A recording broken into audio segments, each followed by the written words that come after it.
Belakangan ini banyak orang mulai lebih melirik dunia usaha ketimbang menjadi karyawan suatu perusahaan. Kesuksesan finansial yang bisa diperoleh dari membangun usaha sendiri mendorong orang untuk memilih memulai usaha mereka sendiri. Banyak kisah sukses para pengusaha yang mulai dari nol dan harus melewati jalan panjang dan berliku sebelum akhirnya meraih kesuksesan yang bisa menjadi inspirasi bagi Anda yang ingin menjajal dunia wirausaha. Di sini Anda bisa menyimak kisah sukses Bob Sadino, pengusaha sukses yang sangat rendah hati. Bob Sadino, Bambang Mustari Sadino, lahir di Tanjung Karang, tanggal 9 Maret tahun 1933 dan meninggal di Jakarta, tanggal 19 Januari tahun 2015 pada umur 81 tahun, atau akrab dipanggil Bob Sadino, adalah seorang pengusaha asal Indonesia yang berbisnis di bidang pangan dan peternakan. Ia adalah pemilik dari jaringan usaha Kemfood dan Kemcik.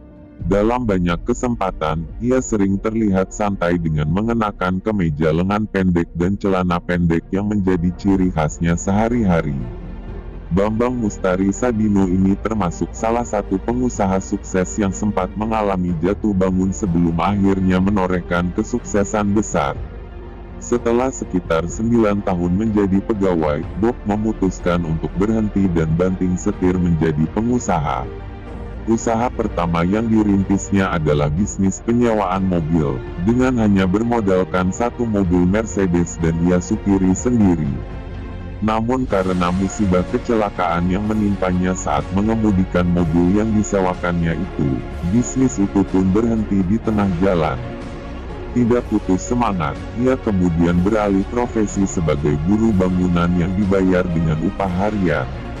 Saat menjadi kuli tersebut, ia melihat adanya peluang bisnis yang lain, bisnis ternak ayam dan telur ayam negeri. Dengan modal pinjaman tetangganya, akhirnya Bob mulai menjalankan bisnis tersebut. Awalnya, Bob menawarkan sendiri dagangannya dari rumah ke rumah di wilayah sekitar tempat tinggalnya, terutama kepada para ekspatriat di Bilangan Kemang, Jakarta Selatan. Bisnis telurnya tersebut akhirnya berbuah manis dan ia mengembangkan sayap dengan menjual daging dan sayuran hidroponik. Berkat keuletannya, bisnis tersebut sukses dan ia pun mendirikan Kemcik, supermarket ternama yang menjual berbagai macam produk peternakan dan pertanian. Meski sudah sukses, ia tetap tampil sederhana dan kerap kali melayani sendiri para pelanggannya seperti keluarganya sendiri.